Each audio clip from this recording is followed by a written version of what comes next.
Hi, friends, and welcome to 15241 Today Talk. Jim Brender and I have designated this show Mascaro Show, ladies and gentlemen.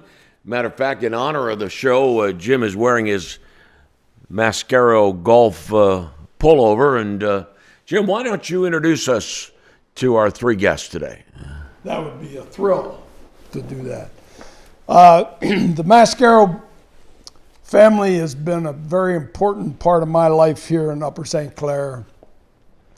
And I wrote an article for the magazine, and I remember I talked about their father, Jack, who founded the company.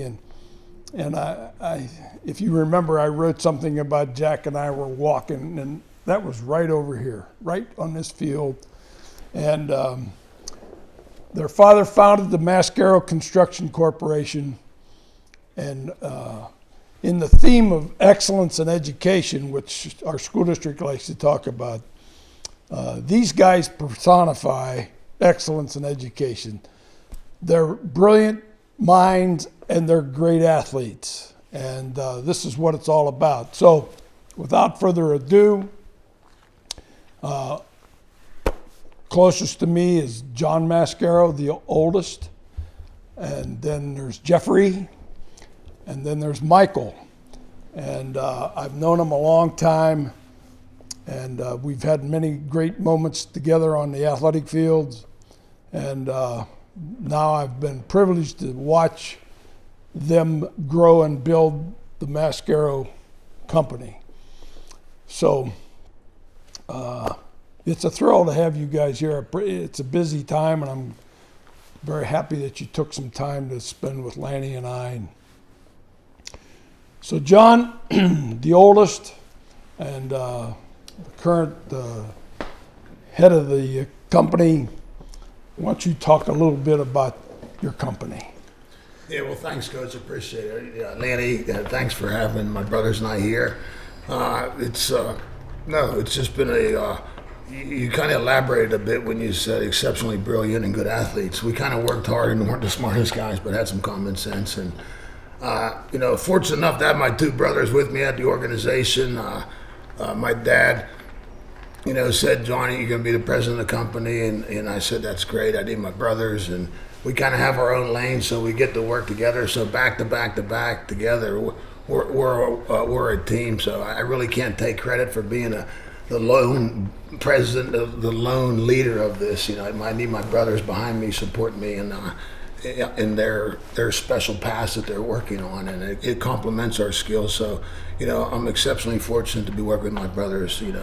Now I was 4 years older than Jeffy, and Jeffy's 3 years older than Mikey, so we never got to play together, be on any of the same teams at Upper St. Clair. But I sure am glad that they're on our team right now for the construction family. Jeff, what do you got to add? Well, I think John summed it up great. I mean, it's it's a family business. I wouldn't trade it for the world. There's obviously with family businesses, there's good days and bad days, just like any other business. But when it comes down to it, we were fortunate and blessed to be given the opportunity what we have every day. And like I said to you, going to work with my two best friends is really something special. Mike? Yeah, I could agree. I mean, not many people can sit back and say, I was able to work with my dad and my two best friends, or actually three with my dad, for my career. And I was very blessed and fortunate to be able to do so. So it's been really, it's growing. We're learning every day. Just when you think you know something, you don't know it. And that's why we've had good mentors and each other to bounce things off of. John, why has the company been so successful? Why has the company been so successful? Well, our father was a true entrepreneur. He just wanted to be great in everything he did, and so he really set aside like a culture and some core values that the organization really they were founding principles, and they're really kind of cultural core values that we have today, just some slight tweaking of the word. So he always, work hard, do everything to the best of your ability. We have a thing called the Mascaro Advantage that is the present day version of the core values. Really is how do you behave and it's humble, hungry, and smart. Provide a family atmosphere. Always do the right thing, and outwork the competition. So those are slight tweaks to my father's, founding principles of be a great builder, always do the right thing, and deliver extreme customer satisfaction. And I never thought, just as a football player playing linebacker and playing on offensive line a little bit in high school, I never thought that I appreciated teamwork, but I didn't really see how it translated into running a business and having a great culture and super mojo and caring about each other and rocking on like that. I didn't think it was as important as it is, but that's probably the most important thing, Lanny. Jeffrey, the fact that your company has done so many great projects, let's talk specifically in the Pittsburgh area. How has it been that you guys have developed this reputation that so many people want to work with you when these projects come up? Well, I think it comes down to be just doing the right thing and delivering, performing, getting the projects done on time. A lot of these big jobs are, they are just so critical, they're time critical to get done. You can't delay not having a stadium. You cannot delay not opening. So those type of things, and we've done whatever we've needed to make sure we get the project done, no matter what it cost us, whatever efforts needed. We know, because ultimately, like my dad, when he set up the company, it was all about customer satisfaction. He always wanted to make sure we provided extreme customer satisfaction, and that's kind of what drives us to make sure. Your reputation is, at the end of the day, it's your reputation. It doesn't matter what you've done and everything else. And my dad used to ask us, "How do you want to be remembered?" When your life is, when you start to get older, and that's always one of the things that's always stuck with me. Has been that. I want people to say, "Hey, those guys were good guys, and they could really build." Michael, how has the company dealt with COVID? Very strategic, very carefully. We had a discussion about this when we were wrapping up the year end, and we kind of looked back at the last 9-10 months, and we were pretty much in shock about how well everyone was able to adapt and overcome to be proactive in keeping everyone safe and healthy. We ended up having a pretty decent year. Some projects were delayed, but overall, with very minimal amount of positive cases, we kept everybody safe, and everyone seems very comfortable within working back in the office. So we've had a task force that we've worked really close with. We were meeting, quite frankly, it was every day because things were changing so fast between March and May. But Governor Wolf allowed essential construction to be back in May, and we kind of gave the people the options of whether they wanted to come back to the office or not, and about 98% of them decided that they did want to return. So we have a very nice office space where everyone has their own little workstation with doors, so it was kind of, everyone could keep social distance and what have you, try to make sure that we did the right thing. We closed down the public areas and washing stations. So I think mentally, I commend our people. Really, they tackled it head on and just continue to do the right thing. And I just kind of want to add on to some of the questions that you're asking. I think you're only as good as the people that you surround yourself with. So we take really serious on our hiring process. You can teach anybody pretty much to do anything when it comes to training, but if they don't have the right culture, I think that can take it out, really, to be honest with you. Just like a sports team, high performers, bad behaviors, it's not going to make a team be successful. It's not going to win Super Bowls. It's not going to win NHL Stanley Cups. It can ruin the locker room. And just like the office, so it comes down to the people. So if you have the right people in place, they're going to perform. They're going to do the right things. And I think at the end of the day, our organization's success is measured on our employees. All three of you, would you expound on how beneficial it was for you to be a part of the Upper St. Clair community growing up? I was, proud to be in Upper St. Clair. It was actually a third home. We moved into there, kindergarten, I think, on Pheasant Circle. So I was born in Carnegie, moved to Mount Lebanon in there. Then we moved to Upper St. Clair, and that was our first, standalone home. And it was, it was great. We grew up in a great community over there at Pheasant Circle. There was 200 kids, and there was no electronic devices, so we found other things to do to keep ourselves busy and have fun, and neither one of them I want to talk about right now. But that's just the way it is. So I loved Upper St. Clair. You know, there was always a sense of wanting to do better in this community, and I give the community credit for that. And I kind of was something that the folks here, like, we wanted to win a WPIAL championship every single year in every sport that we played, and that didn't happen, unfortunately, for myself. My brothers are more fortunate on that. But yeah, there's always. I think it's a great community, and I cherished us growing up, and I really loved the neighborhood. I just had one of the dads, Mr. Fraps, reach out to me and welcome me on LinkedIn, and he was just a great connection. We just were reminiscing about the neighborhood. So no, great community. It's and like I'm saying, a desire to not settle for second best, to just let's be the best and try to get to the top of whatever we're doing. Be the best at what we do. Yeah, I think just to kind of piggyback on John's words, the community. It was a community. Everyone was together. You didn't have these silos. You don't have the isolation. You didn't have to worry about everyone training for their kid to be the next one. It was everyone did all sports. You carpooled and you went to a game on Saturday. Guess what? You saw everyone there. There used to be a snow cone machines. It was all that anymore. It was that's what it was. It was your mom would open a door at 8 o'clock in the morning. She'd call you at 5, yell your name, and you come back for dinner for 30 minutes and run back out, and 9 o'clock at night you would come home. That's what you did. It was it's a lot different, but the township has always obviously with the education that it provided to us. I mean, Upper St. Clair is just hands down, it's been one of the top in the state every year. Obviously the safety, the facilities, everything else, and the education. Like I said, individuals like Coach Render, I think of Mr. Malarkey and other people who've had impacts in your life, and when they've talked to you, they've been it's been great. You can't get that anywhere, and those are great memories. That I'm 50 years old now, and I still remember sitting in Dr. Blasio's class and doing algebra, because that's the kind of impact that he had when I was 12 years old, so 13 years old. So, Michael? Yeah, I mean, I still live in the township. I never left, other than a brief stint in New Jersey for a postgraduate year. I've pretty much stayed in Upper St. Clair my whole life, and between athletics, academics, my closest friends in college were my high school friends. My closest friends from college, their closest friends were their college buddies. So there's really something special about Upper St. Clair, with the friends that you meet, the families that you make. I still talk to my friends' parents from 35, 40 years ago. So there's just really something in the water in Upper St. Clair that makes it pretty special. And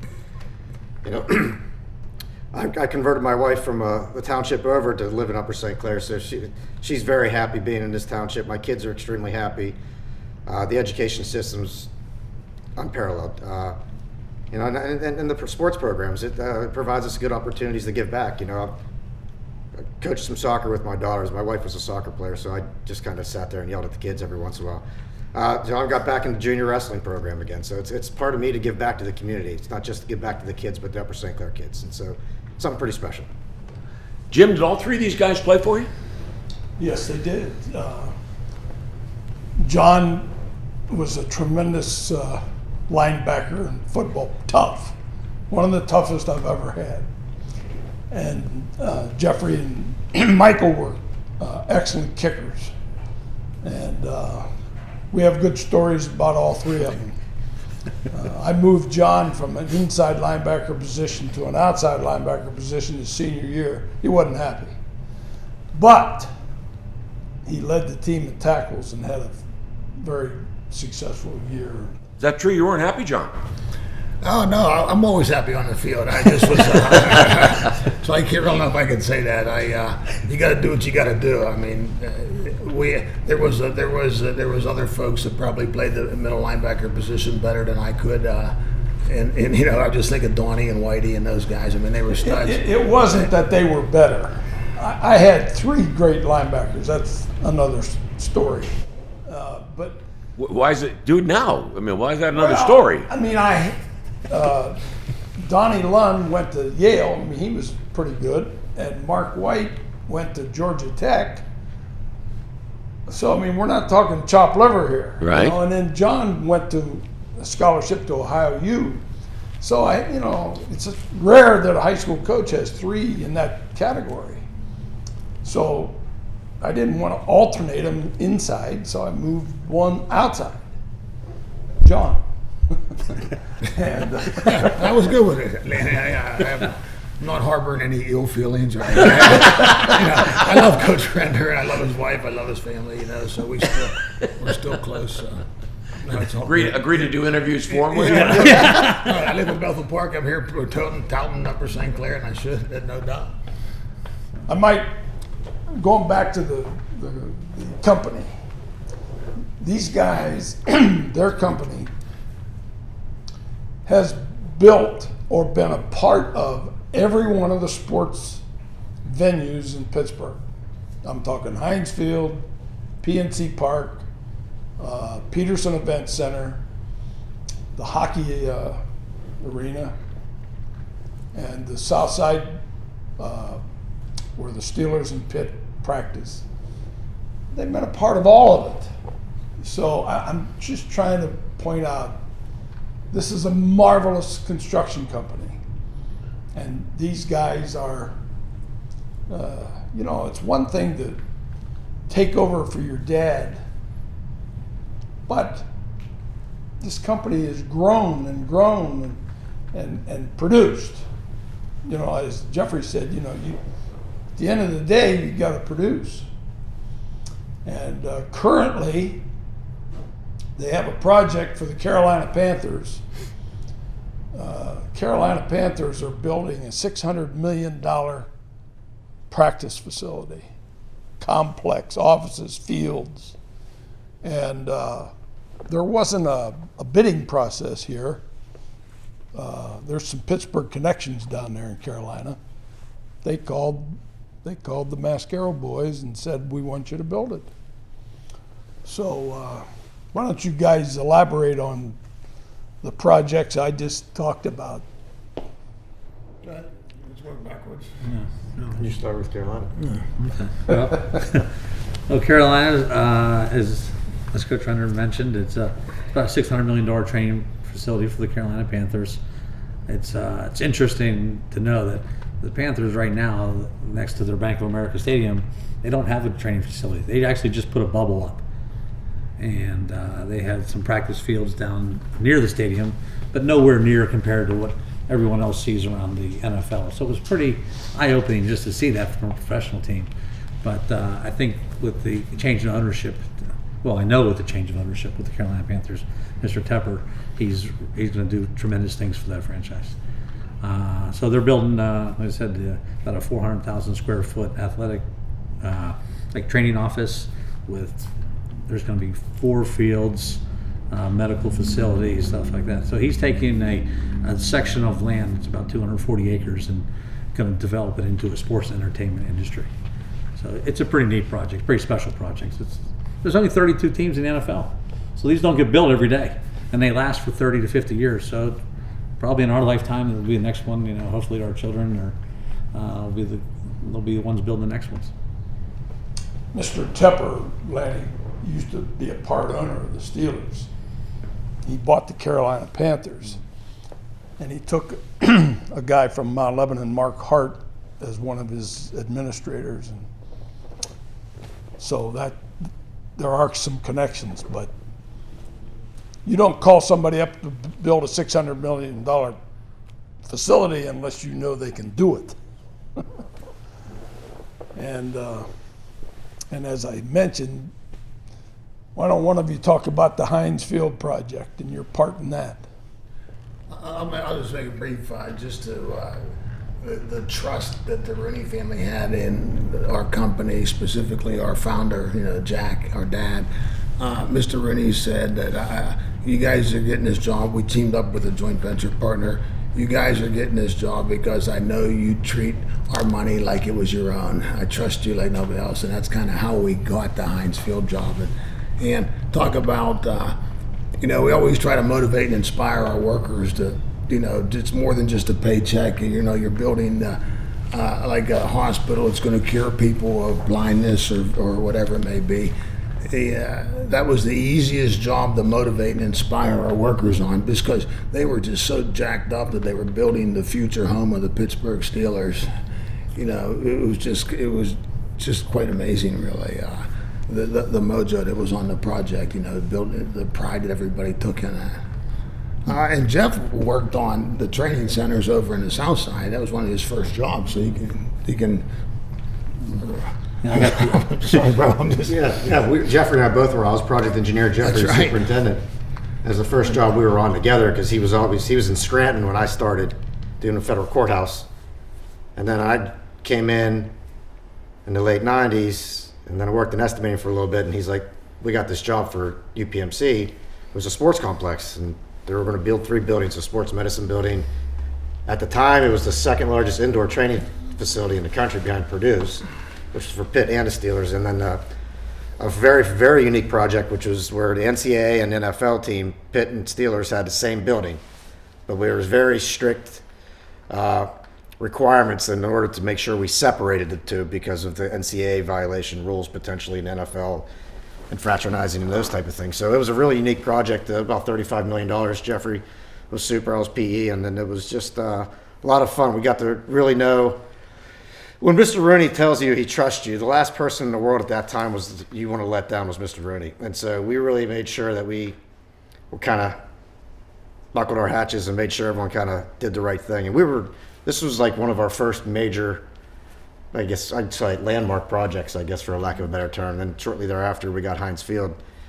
So it was a pretty unique experience. We got to meet some really interesting people and really started to understand the sports side of the business.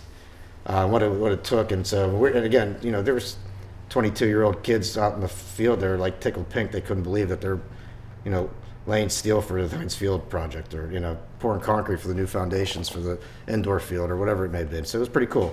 Them showing up in meetings with Bill Cower in there, and it was pretty neat for those guys. When you say Mr. Rooney, you're talking Dan. Yeah. But one thing about this whole thing, after this was back in 1998 and 99 when we started these projects really to take off.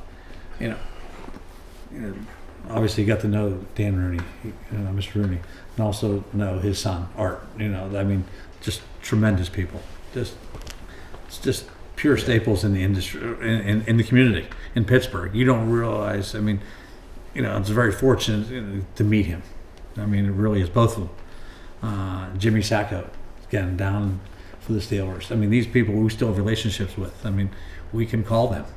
As we're not going to be going out to dinner with them all the time and things like that, but we know each other. We have a relationship with them, and that's what it's about.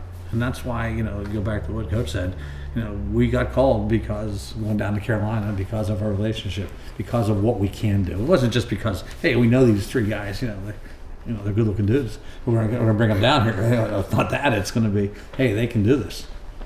And we performed. And we, like I said, they got to see us, especially us 3 over the time, from my dad's relationship till now. They got to see us, for 20 years, see what we can do. So,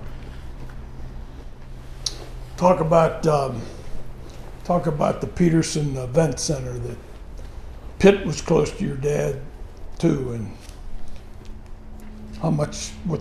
talk about that project. So that's an interesting project because that was actually a state-funded project. So the Department of General Services funded that project. So that turned out to be a unique project for the university because they get some of their funding from the state. So that was actually a bid process. And in the Commonwealth of Pennsylvania, we have this law that's called the Separations Act. It has the general trades, which is with the general construction. They have mechanical work, electrical, plumbing, and fire protection. So each one of those scopes of work were bid out separately to 5 different agreements. So we were actually the fortunate low bidder, most responsive bidder on the general trades package. So we were part of that process there. That was interesting because it was for Pitt. We made that job was a little bit more special because DGS was a good client of ours. The University of Pittsburgh has been a really good client of ours. Jeffrey and my dad are both alum from there. So it was a little bit extra special for us to make sure we got done with that within that time frame that we did. And so it's tough when you're trying to coordinate 5 different contracts with everyone else, and everyone's kind of pulling the scarecrow, right? That's not my job. That's not where I start. And so you really got to build, mojo, and make sure that everyone buys into the same type of schedule and the same type of atmosphere or culture. And so we were able to kind of get through that thing relatively well. And then How about the hockey arena? Is there a story there? There's a decent little story just on the when you sign up for a sports project, they're not going to move this season because you don't get it done. You know, you got to be ready to play, and you know, we were the successful bidder on the concrete foundation package, you know, for a joint venture here in the city, and it was a full steam ahead project, and it was a rough winter, and you know, we did. I mean, I have fond memories that we got the thing done in time, but it wasn't the most profitable project at all for us, I must say. But we did what we needed to do to hand it off to the structural steel guy and stay ahead of him to make sure the project got done on time, so it wouldn't affect the season. That's just across the board on all sports projects. They're not pushing stuff back. They got a season to play. You better be ready. So you're kind of signed up for that. It just happened to be a horribly bad winter, and we spent a bunch of money on temporary heating and so forth and so on, winter protection for concrete, and so that's really the story there. It's just you got to get done. Was Mario involved in meetings with you? Not with us. We were just Yeah, a we trade, were more of a trade subcontractor. Yeah, we were a trade contractor, coach. And then finally, PNC Park. You had a role there. Yeah, so they've last 4 or 5 years they've had to do some renovations, upgraded some concessions based on, you know, whatever the crowds and the fans want to be able to participate in, because they really go out to their fan base and try to figure out what's best to modify. You know, it is an experience when you go to a baseball game. It really is. That's a family-friendly environment. So we've been there for about 4 or 5 years, you know, working close with actually an Upper St. Clair native, Dennis Dupre, who kind of runs who runs PNC Park. He's Jimmy Sacco's equivalent at PNC Park, and a gentleman by the name of Chris Hunter and Mr. Nutting and everyone else there has been really good to work with. They've been just identifying some bits and pieces of what they wanted to do and kind of modifying there in the off season. Sometimes we don't make a decision until February, and it's got to be done by spring day or opening day on April 1st. So you got to bust it out and get it done, because Major League Baseball is not going to cancel opening day. Dennis Dupre, isn't he an Upper St. Clair resident? Yep. Yeah. Yeah. Hey, we might go over a little bit here, but I want to hear of some football stories. All right, Michael, you start out. Did you have a favorite game or favorite play that you were involved in as a football player at St. Clair? Bloopers. Pardon? They were all bloopers. My favorite play. I mean, everything else was kind of just go out, kick the ball, and get out. So one of my favorite ones. This is my sophomore year. I was a kicker. I was like 107, 108 pounds. I wasn't. You're talking about your kickoffs, extra points, Yeah, field goals? I was a sophomore kicker, dressing for varsity games. So my current coach, Mike Junko's brother Jeff, was the kicker, and then I had Matt Seibel, and then it was me. So if I was in the game, we were either blowing someone out or the other two were dead. So we're playing Mount Lebanon. Huge game this year. Terry Hammonds is our star cornerback. He was a junior. We're starting to pick up some momentum this year throughout the season. Preseason, we weren't really predicted to do too much, right? Middle of the conference potentially, and we started rolling people pretty good. This is when Habib and Whaley and Phil Dunn, Terry Hammonds, Gentili, like Lou Wetzel, Johnny McClure, I mean, they were just phenomenal teams. So Terry Hammonds like, Mikey, he's like, what's up, Terry? He goes, these turf shoes Coach got me are too small. He's like, I can't wear these things. My feet are killing me. He's like, do you want to wear them? And what do you have? And I said, I've got a pair of shoes that are too big for me. So why don't you wear them? So he sees Terry, like Coach sees Terry run around the corner. Do you remember this? No. Oh my God, this is so funny. And we're in Mount Lebanon Stadium at the time. It's still, you know, we're in a visitors' locker room. It's old metal lockers, and everyone, you can hear some people were wearing metal spikes on the turf, and everyone's worried about slipping. So finally,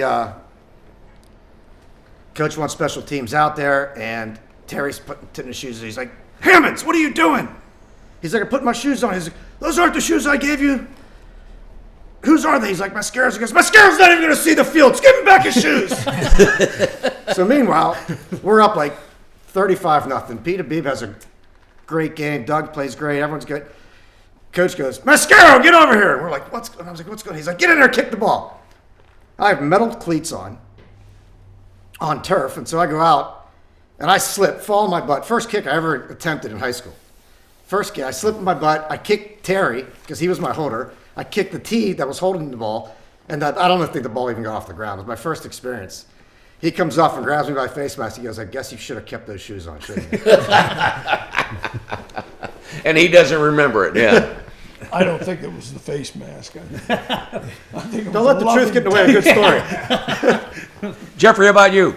Oh boy, I have a couple, but I just something along Michael's lines. It was 86 or 87 when we went up to play North Hills, and we go up to was it Mortatelli Stadium? Mortarelli Stadium, and they got the Rowdy Rooters on the hillside, and they're ranked number 1 in the country, and they've got 9 Division I scholarship athletes, and we go up there and we're playing them. We're coming up there from St. Clair. We got our white uniforms on, and the field's just a slop. I mean, it's just a mess. And we go out, and it was October or something. It had to be, I don't know, 20 degrees in October. I mean, I don't know why, just some cold spell came through.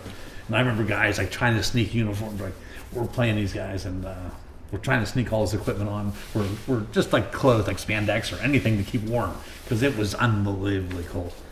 And I remember we go out and we're getting ready to go out for warm-ups. And he comes in and says a few words to us. And what are you girls doing? What are you, why are you dressing up like this? You're supposed to be football players and stuff like that. We're like, okay. All right, so we all strip down and we go out in the field and we all warm up.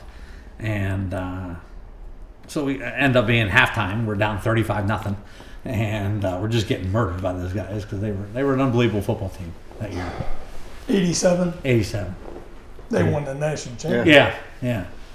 And they ended up beating us 35-0. But I remember him saying after the game something similar to that, like that. And Coach and I used to take walks on Fridays, every Friday for about an hour or so during gym. And I remember him talking to me. He goes, you think it would have made a difference if we would have wore those spandex? It's been 34 to them. Yeah. So, no, I got a lot of good memories of. John, how about you? Well, I wish I had a better memory of all these fond memories, but I really don't. No, I just think back of our senior year. I mean, we only lost one regular season game in really sophomore, junior, senior year.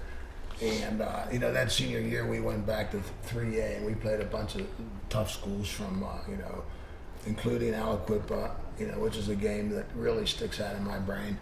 They hadn't lost there since 1977, and we went in and beat them. I think it was like 8-6, Coach, or something like that. And it was a rough game. Lost my other tooth, which was kind of cool. I was kind of proud of that. Then just that was a big W. Haven't lost there. Then just I think it was a muddy, messy playoff game that we hosted, and Mount Pleasant. We found there was a call that was somewhat iffy. It was like and it was just crushing. So I hate to say that. My last high school football game was exceptionally sad and depressing, and that's kind of what. You learn a lot from that. You only get this opportunity once, and you got to make it happen. And I kind of sad, but really a great high school career. I got to play with Donnie and Mark and those guys, and just loved our teammates. Sophomore, junior, senior year, really good teams. So that's kind of where I'm at. I'm proud to play football for Upper St. Clair and Coach Renner, for sure. Well, thank you for sharing those stories with us. And I'm glad you brought it up, Lanny. And let me close by saying, in light of the fact that you guys have such great respect for Coach Render, and as I do, I hope that you guys will help all of us who believe that that the field at Upper St. Clair should be named Jim Render Field. Hopefully that's going to get done real soon, because he's deserving of that. I don't think you guys would disagree with me about that one bit. And let me also say in closing that there's no question about it that when it comes to Pittsburgh, what Pittsburgh stands for, the name Mascaro stands out as an epitome of a Pittsburgh company. Congratulations to all you guys. You think I'm a proud coach of these people? You should be, man. Yes, you should be. I am. Thank you. All right. Thank you guys for being with us. Appreciate it. Appreciate it. Thank you. John, thanks for the coffee, too, by the way. You got it. You got Okay. it. My pleasure. Linda Dazinski is our coordinating producer. Glenn Ward is our producer-director. Thank you for joining us for 15241 Today Talk.